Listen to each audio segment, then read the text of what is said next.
Bonjour et bienvenue à toutes et à tous dans Multijoueur, votre rendez-vous jeu vidéo sur Tech & Co.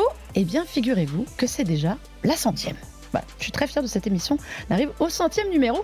Et pour ce 100e numéro, nous n'avons pas fait les choses à moitié. On va reparler de GTA, parce que ça faisait très longtemps qu'on n'en avait pas parlé. Donc voilà. Mais avec moi surtout, mon casting de chouchou préféré, ce grâce auquel j'ai pu faire le pilote de cette émission il y a 2 ans et des brouettes. Et voilà, avec Carole Quinten. Comment ça va? Ça va, Carole? Ça va très bien, merci, je suis ravie d'être là. Ben oui. De retour pour fêter les 2 ans. Voilà, des brouettes. 2 ans et des brouettes. Bah, Oui. 2 ans un petit peu plus, 2 ans Voilà. un mois, et surtout la 100e.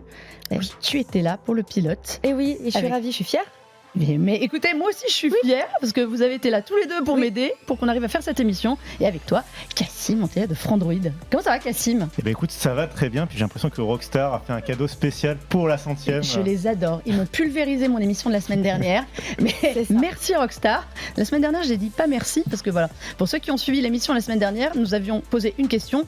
Où est passé GTA 6? On a eu la réponse dès le lendemain. Merci les gars. Mais bon voilà, quand l'émission doit durer une semaine, bah c'est sympa.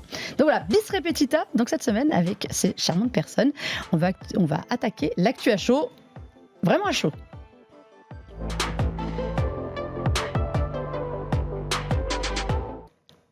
C'est vrai que la 100e émission avec le jeu le plus attendu de l'année, de la décennie, de l'univers et de tout ce que vous voulez, c'était pas mal. Et puis, on peut dire quand même qu'ils nous ont mis le paquet. Oui. Niveau actu cette semaine, on aurait voulu faire une émission spéciale GTA 6, je pense qu'on aurait été très bien. Donc, par rapport à la précédente émission, nous avons donc appris la date du report au 26 mai 2026. Nous avons eu aussi, donc nous avons eu le report, la date de sortie, un deuxième trailer. Ça, c'est une habitude, dès qu'on fait une émission sur GTA, on nous balance un trailer.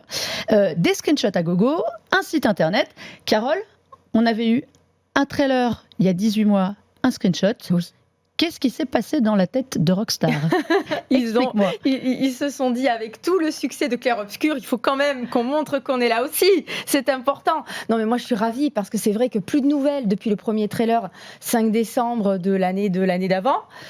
Donc forcément, on se posait des questions. On a l'annonce de ce report. Moi, ça m'a pas étonnée. Moi, je suis pas surprise Bon, on avait du report. Puis Rockstar, c'est pas la première fois qu'ils reportent un jeu. Tant que ça arrive en bonne et due forme, moi, j'ai envie de dire, c'est limite une bonne nouvelle. Et puis, c'est effectivement ce trailer qui arrive, qui pop. Alors, c'est étonnant sans être étonnant, puisque date de sortie 26 mai 2026. Hier, on était le 6 mai 2025. 2025. 6, ils aiment bien les 6. Visiblement, le 6, ils aiment bien. Bah, ouais. j'étais assise, donc quelque part, avec le recul, je me dis, on aurait pu s'y attendre.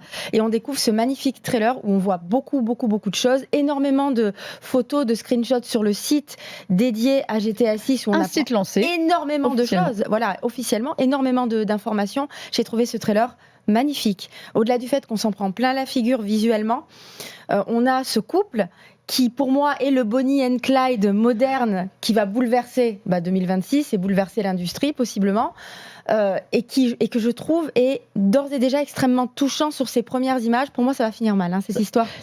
Un GTA qui finit bien d'un autre côté. De toute façon, Excusez-moi. voilà. De toute façon, voilà. Mais on a une histoire d'amour au cœur de ce nouveau GTA. Et moi, c'est quelque chose qui me fait plaisir. Je suis extrêmement séduite par les deux personnages. On avait eu un trailer sur Lucia. Là, on a Jason.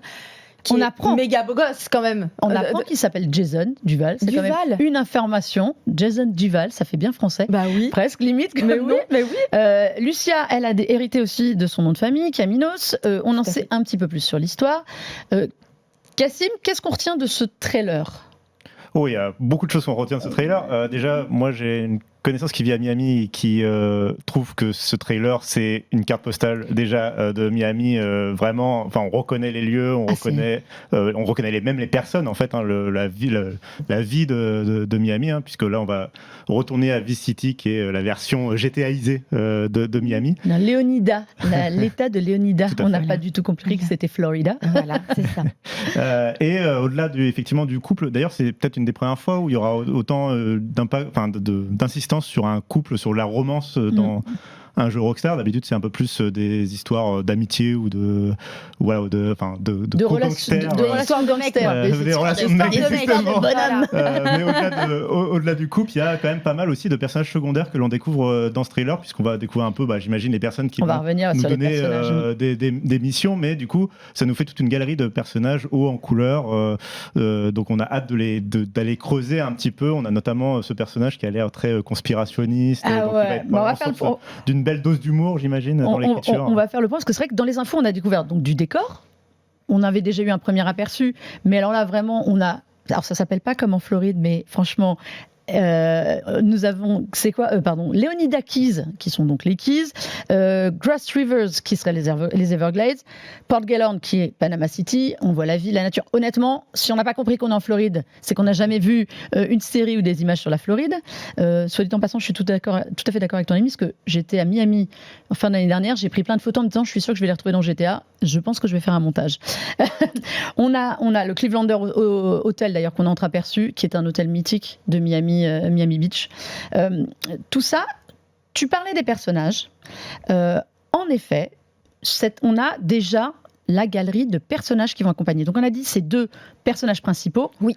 Derrière, est-ce que vous avez fait attention aux noms? Est-ce que vous avez regardé donc les personnages que nous avons? Alors, je crois qu'il y a Cal. Alors, nous avons Cal Hampton, exactement, qui est donc ton ami complotiste, visiblement. C'est lui, théoricien du complot. Donc, en gros, ça a l'air d'être un ami de Jason. En fait, on a découvert Jason et un peu la galerie de personnages autour de lui. Donc, il a l'air donc d'être un ami de Jason, avec pour associé Brian. Alors, Brian, c'est celui, moi j'ai adoré, c'est celui qui a une espèce de look Hulk Hogan. Je ne sais pas si vous avez fait. Avec son bandana. C'est pas Hulk Hogan? Moi, c'est vrai. Là un peu. Ah, franchement. Il y a ce côté ancien catcheur. Ouais, c'est ça. Oui. Donc, lui, apparemment, c'est vraiment le patron du trafic de drogue local. Il est le proprio de Jason. Donc, on comprend qu'autour de ce personnage de Lucia, qui, moi, m'a l'air d'être le personnage ultra dominant, il y a ça. Booby, qui est en gros une espèce de ex-malfrat devenu mania des affaires, qui a l'air d'être le boss de... Enfin, ça sent la magouille. Il fait l'immobilier, les clubs de striptease. La musique aussi. Le studio d'enregistrement et tout. Enfin, on a toute cette galerie. Qu'est-ce que ça dit, Carole, de ce qu'on va trouver? Parce que dans le premier trailer, je ne sais pas vous, mais c'était très Miami style. Oui. Les réseaux sociaux, ça avait été aussi un peu le reproche fait. Moi, je l'ai trouvé beaucoup plus sage, ce deuxième trailer. Pas forcément. Enfin, moi, je trouve que justement, on voit des personnages, comme tu le disais, Cassim, qui sont hauts en couleur et qui vont apporter pas mal de choses. Pour moi, ça va être le monde de la nuit, les boîtes de striptease, notamment. C'est Miami. Hein. La drogue. Voilà, on est vraiment dans quelque chose qui n'est pas si sage que ça. Moi, je suis contente parce qu'à chaque fois que je vois des images, et notamment le trailer d'hier, avec les personnages, je me dis, c'est pas édulcoré du tout. On voit des protagonistes qui ont l'air d'avoir des choses à dire, qui sont vraiment pas claires, comme d'habitude. C'est vraiment du pur GTA. Et moi, ce qui me fait plaisir, c'est qu'effectivement, on sent que Lucia, elle va prédominer. On voit Jason qui va à la sortie de prison, qui va la chercher. Moi, ça me fait vraiment penser à l'histoire de Bonnie and Clyde, parce que Bonnie, elle a fait de la prison. Non, mais Clyde est allé la chercher. Enfin, pour moi, c'est Bonnie and Clyde. Le mec est entouré de sa bande. C'est Bonnie and Clyde.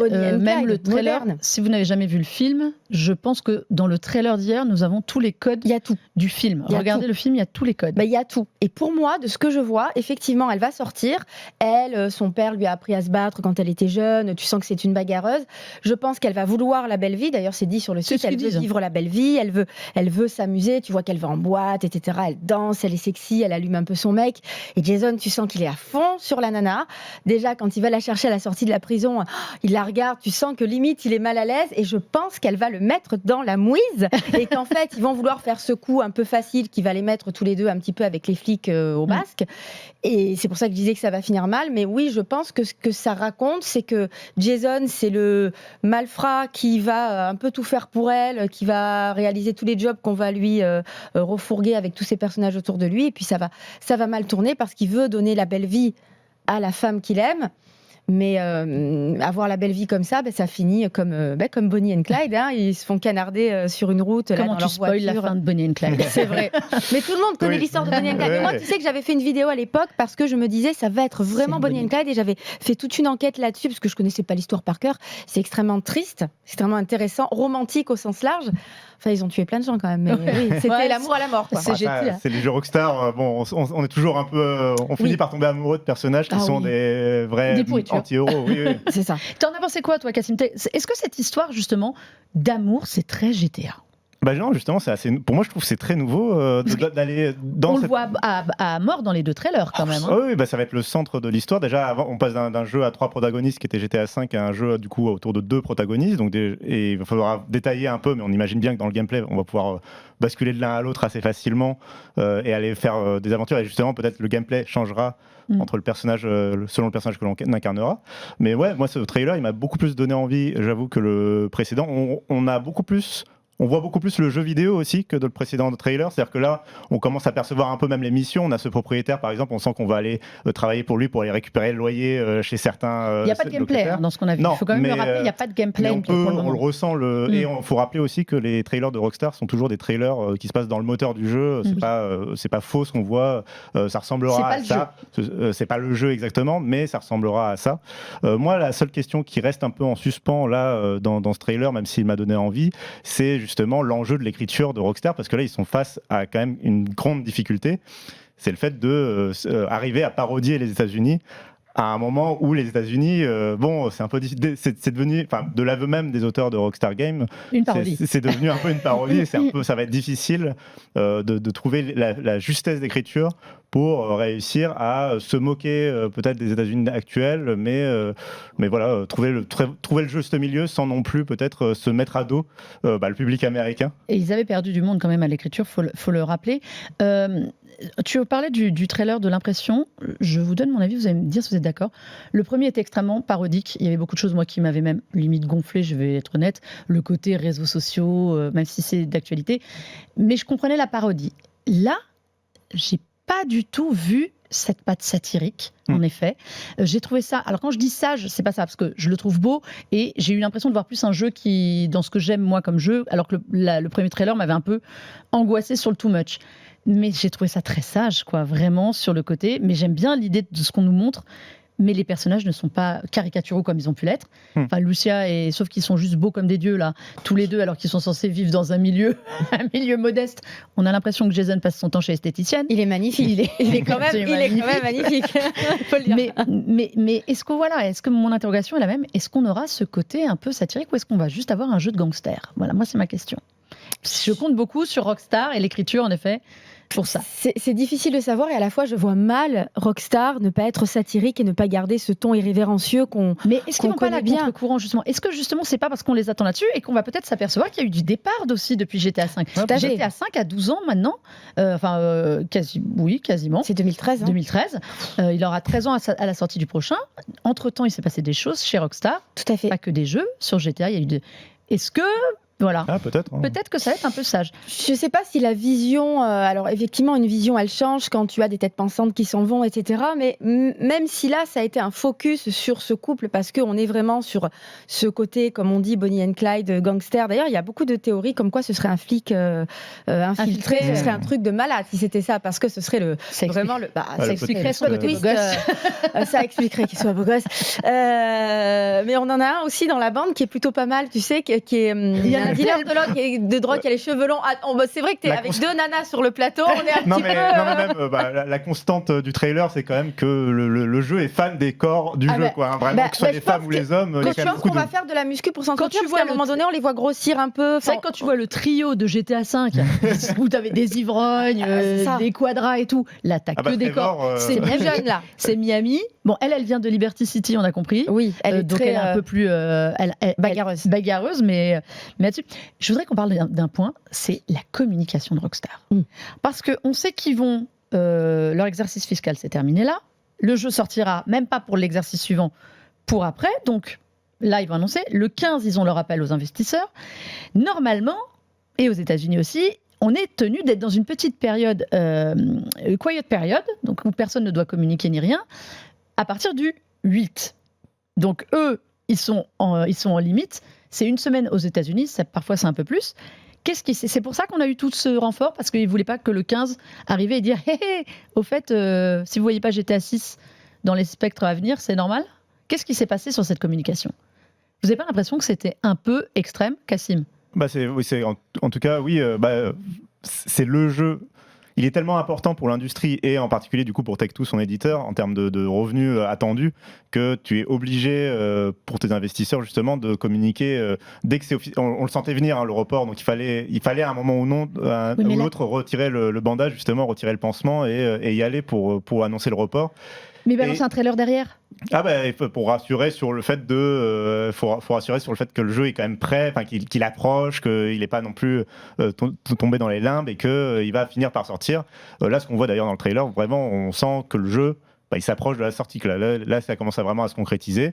Il manquera plus que quelques bandes annonces de gameplay peut-être pour marquer le coup, mais finalement, oui, là, on peut presque être rassuré, surtout qu'ils annoncent maintenant une date précise et plus une période un peu floue. Voilà. On ne sait pas de combien il est reporté exactement. C'est ça, parce qu'ils avaient dit l'automne. Alors, l'automne, c'est quand octobre, novembre. Voilà. C'est ça, décembre, ça marche aussi un petit peu. Ça marche aussi un petit peu. Par contre, il y a un levier sur lequel ils n'ont pas encore tiré. Et si jamais les investisseurs ont besoin d'être rassurés, c'est peut-être ce levier-là qu'ils peuvent tirer, c'est le prix du jeu. On ne connaît toujours pas le prix du jeu. Mystère. Et on sait qu'en ce moment, le prix des jeux, il est très fluctuant. Il y a eu des tentatives, notamment chez Nintendo, de monter à 90. De monter à 90. Et un jeu de cette magnitude-là, on sent qu'il sera au moins à 90. Tu veux dire que c'est pas comme Mario Kart ? Voilà, qu'à mon avis, s'ils décident de le mettre même à 100 €, à mon avis, Rockstar peut se le permettre. C'est les seuls, je pense. Clairement. Au niveau du prix ou au niveau de ce qui s'est passé au niveau de la com, c'est intéressant de tout balancer là. Après, eux, ils ont dit que c'était pour peaufiner le jeu, donc leurs motifs sont recevables. On est Rockstar, on veut sortir un truc digne d'une Rockstar. T'imagines la pression ? Mais oui. Mais ça envoie des messages. Pour moi, déjà, il fallait qu'ils parlent avant le call avec les investisseurs. Il fallait rassurer, c'était obligatoire. Donc, on savait qu'il allait avoir une prise de parole. On s'attendait au report. Mais pour moi, justement, le trailer balancé là, c'est bien et c'est bien joué parce que il fallait quand même rassurer aussi les joueurs qui étaient un petit peu en colère, quand on regarde un petit peu, quand on dézoome, zéro nouvelle, rien, d'un seul coup, on s'est reporté, il va falloir attendre encore un an. Tu balances un trailer comme ça, les gens sont contents. Évidemment, c'est bien joué et ils te font la com. De toute façon, ils ont besoin de rien faire. On parle de GTA 6 toute l'année alors qu'il y a zéro news. De toute façon, donc pour moi, c'est bien joué et je serais effectivement pas surprise, qu'ils soient un petit peu plus chers. Moi, de toute façon, n'importe quel prix, j'achète. Question. À qui profite le crime ? À qui profite le report et à quoi va ressembler notre fin d'année 2025 ? Parce qu'on sait qu'il y a plein de jeux qui n'avaient pas donné de date de sortie à cause de ça. Oui. Le premier à se positionner, moi je l'ai dit la semaine dernière, c'était Ghost of Yotei. Quand j'ai vu la date arriver, moi, je misais déjà sur 2026. Pour GTA 6, j'ai fait... Je ne vois pas comment Sony n'a pas de billes et balance sa meilleure cartouche de l'année à une période où on attendait GTA. Ou c'est suicidaire, ça m'étonnerait de Sony, ou c'est qu'ils avaient des infos. Derrière, il y a quand même d'autres jeux qu'on attend. Mais il y a aussi tous ceux qui s'étaient positionnés début 2026 qui ne sont pas bien. Donc, à qui ça va profiter ce report ? Le premier, à tout le monde bien sûr, mais le premier, à mon avis, c'est Nintendo avec la Switch 2 qui du coup, d'un coup, a une autoroute pour la Switch 2 jusqu'à la fin de l'année où GTA 6 aurait pu être la seule ombre au tableau, dans le sens où GTA 6 n'est pas prévu, il est d'ailleurs prévu que pour PlayStation et Xbox, c'est pas pour PC, il faut le rappeler. Et il est évidemment pas prévu pour la Nintendo Switch ni la Nintendo Switch 2, cela va sans dire. Il a l'air quand même assez costaud, et donc forcément Nintendo, c'est sans doute celui qui va en bénéficier le plus, parce que là ils ont une autoroute de communication où ils sont tranquilles, tous les jeux vont arriver sur leur console, tout va bien quoi. On est dans le meilleur des mondes, mais du côté des jeux constructeurs, enfin des jeux consoles et PC, qu'est-ce qui va se passer ? Alors, on sait par exemple Borderlands a avancé sa date de sortie. 2K, ils sont bien. Ils ont peut-être pas. Enfin, Take-Two, ils ont peut-être pas GTA, mais ils ont Borderlands. Mafia, The Old Country qui arrive au mois d'août. On attend aussi The Outer Worlds 2. Xbox a dit qu'ils allaient faire une partie de leur showcase du mois de juin sur le jeu, mais il n'y a pas de date de sortie. Et ce qu'on va être aussi, ce qu'on disait la semaine dernière, ça va être la fête du Shadow Drop. Pour moi. Déjà, ça enlève un poids à plein d'éditeurs parce que tu te dis, maintenant on sait, donc on peut se positionner. Je pense que 2026 va être encore plus salé, sucré que 2025 en fait. Je pense sincèrement parce qu'il y a aussi Resident Evil, prochain épisode qui arrive, je dis ça. Non mais on le sait, on attend Fable, il y a plein de jeux qui sont attendus. Et je pense que effectivement, ça doit enlever un poids à beaucoup d'éditeurs parce que tu sais où tu vas. Comme tu dis, on a une date de sortie. Donc, tu sais si tu veux arriver avant, après. Moi, je pense qu'il vaut mieux arriver avant. Mais voilà, est-ce que ça ne va pas en faire rusher d'autres ? On sait que par exemple, il y a The Witcher 4 qui est sur les rails. Ouais. Est-ce que ça ne va pas en faire rusher ceux qui avaient prévu de sortir février, mars, avril l'année prochaine, tranquillou ?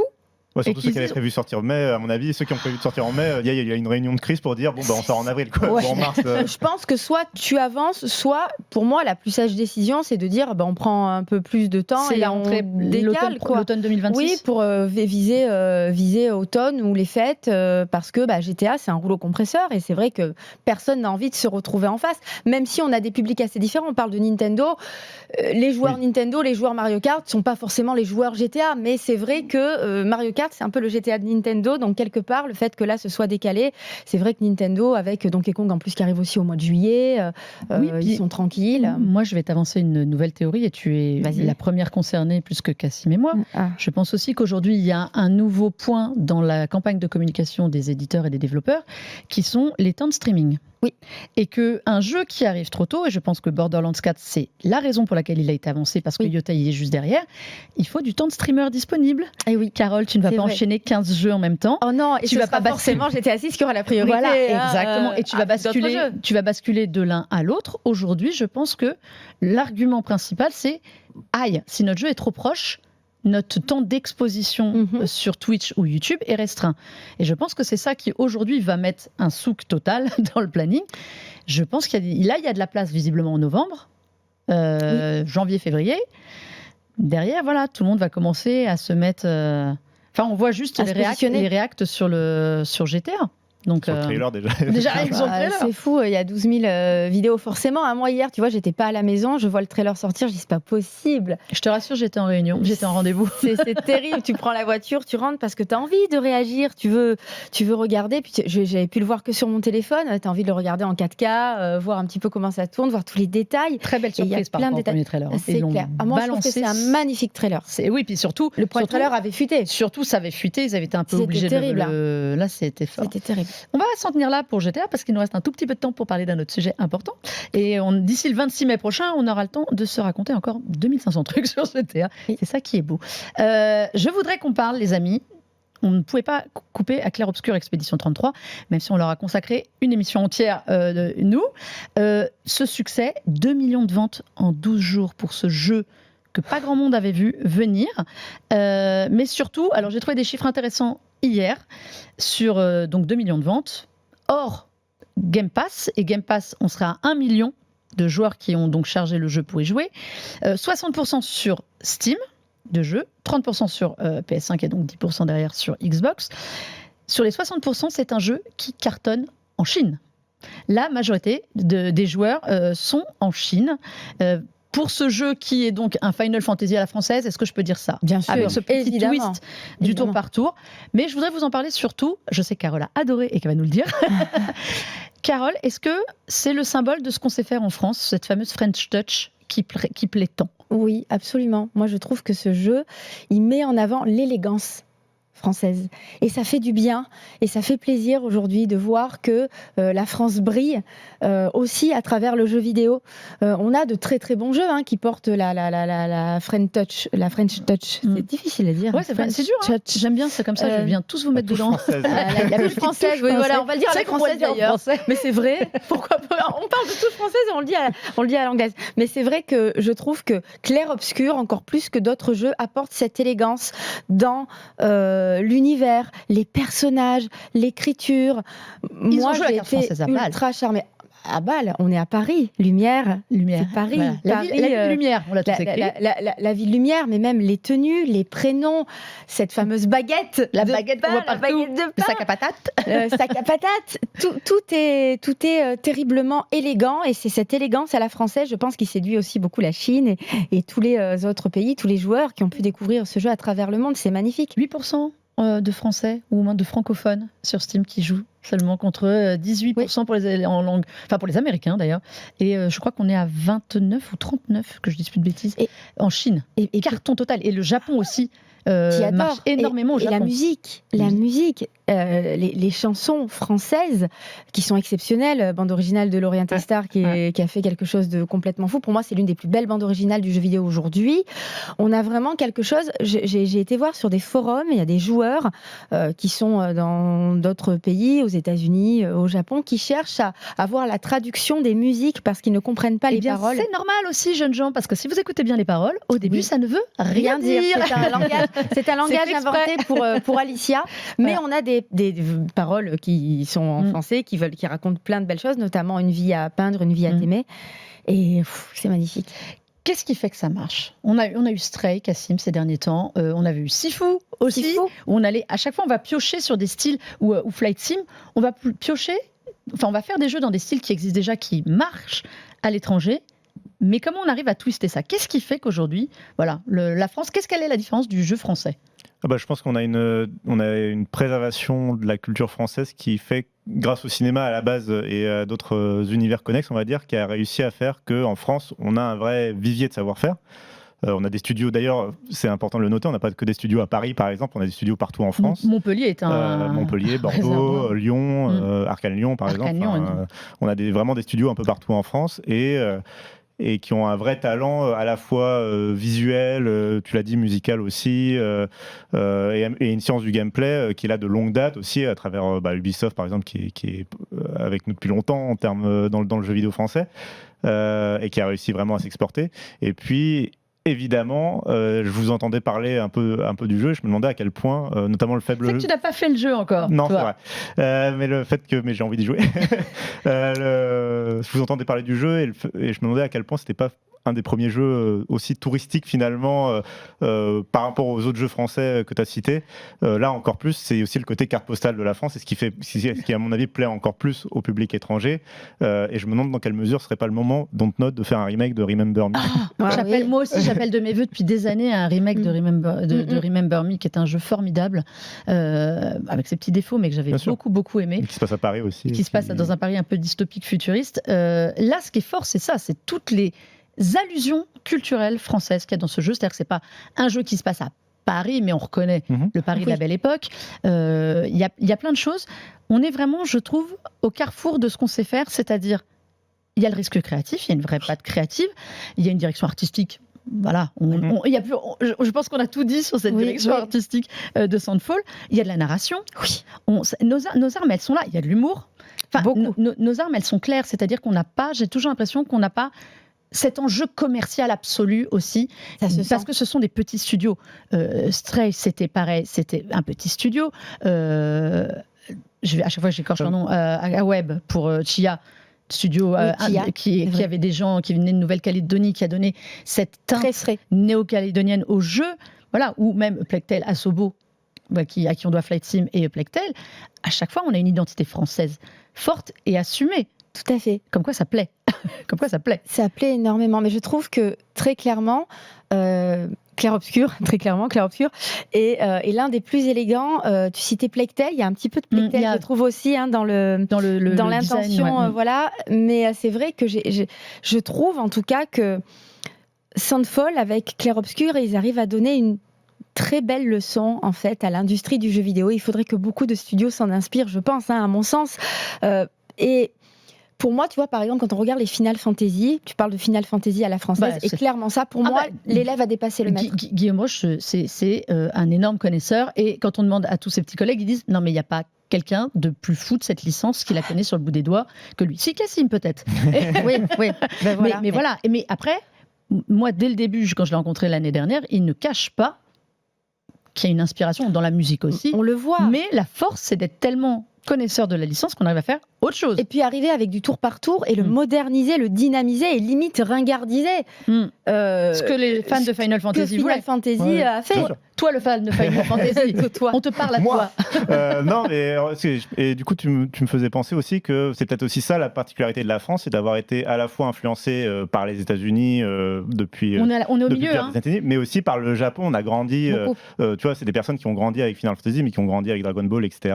Et c'est quelque chose que les États-Unis n'ont pas forcément connu pour le jeu vidéo américain. À l'inverse, le jeu vidéo japonais a peut-être pas été aussi influencé, pareil, par le monde occidental. Donc il y a vraiment ce côté mélange des genres, inspiration des meilleurs des mondes, et puis ce côté être à la fois en capacité d'avoir des écoles spécialisées, d'avoir des jeux indépendants, effectivement un vivier de jeux indépendants, et puis des gros éditeurs aussi. On cite pas Ubisoft. Non, mais Ubisoft et Asobo ou Arkane, c'est quand même des gros paquebots maintenant. Ubisoft, à qui on doit quand même Rayman, qui a révolutionné aussi le style. Faut pas, on parle toujours d'Assassin's Creed, mais qui leur a un peu échappé pour traverser l'Atlantique. C'est vrai. Beaucoup. Mais voilà, on a Dontnod, on parlait de Remember Me, mais Life is Strange a été une leçon narrative aussi, inspirée certes des Telltale, mais dans l'idée, il y a ça. On pourrait même aller jusqu'à citer Arkane, même si c'est pas du jeu vidéo, que c'est une série d'animation, mais c'est dans l'univers de League of Legends et c'est une merveille d'animation française. Donc, là aussi.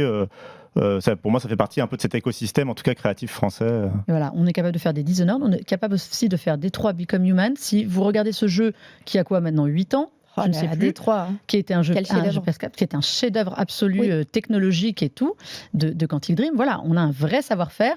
Et parfois, à l'étranger, ils ne savent pas que c'est français. Parce que c'est tellement bien qu'ils n'arrivent pas à penser que ça puisse français. Absolument. Ou Dishonored aussi, que j'aimais beaucoup. Sur le côté revisite un peu FPS, RPG, tout mélangé. Nous sommes arrivés largement au bout de cette émission. Nous avions des jeux à vous raconter avec Cassim. Et ça attendra la semaine prochaine. Voilà. Donc, non, GTA valait le coup cette semaine. Mais j'aime bien GTA. Continuer Rockstar à me pulvériser mes émissions et mes préparations d'émissions. C'est magnifique. Pour moi, Clair Obscur, GOTY cette année et GTA 6 peut-être GOTY l'année prochaine. Donc Et GTA 6 qui va avoir de la concurrence, mais il est allé la chercher. Voilà. Carole, merci beaucoup d'être venue. On te retrouve sur ma chaîne, sur mes chaînes, Twitch, YouTube. Ça va beaucoup parler de GTA et je suis en train de refaire pour la seconde fois Clair Obscur en stream. J'aime ce jeu. On ne l'arrête plus, elle aime ce jeu. Oui, j'aime. Cassim, qui n'a toujours pas fait Clair Obscur. Non, ça va, oui, je vais le faire. Je pars maintenant et je vais le faire. On peut me retrouver sur frandroid.com où je ne parle pas de Clair Obscur, mais où on parle de l'industrie du jeu vidéo. On va parler évidemment de GTA et de la sortie de GTA, mais aussi de la préparation du lancement de la Switch bientôt, dans quelques semaines. Évidemment, et je salue tous mes anciens collègues de Frandroid. Eh bien nous, pour cette émission, vous pouvez la retrouver en multidiffusion sur la chaîne Tech & Co, sur le site Tech & Co, sur la chaîne YouTube aussi, et évidemment sur la plateforme RMC BFM Play et en podcast partout pour écouter nos belles et douces voix. On se retrouve la semaine prochaine pour reparler un peu d'actu calmement. Enfin, on espère, si Rockstar veut bien nous laisser tranquille la semaine prochaine aussi. En attendant, jouez bien, il y a plein de jeux à faire. Donc vous avez compris, Clair Obscur si vous ne l'avez pas encore fait. Et nous, on se dit à très vite.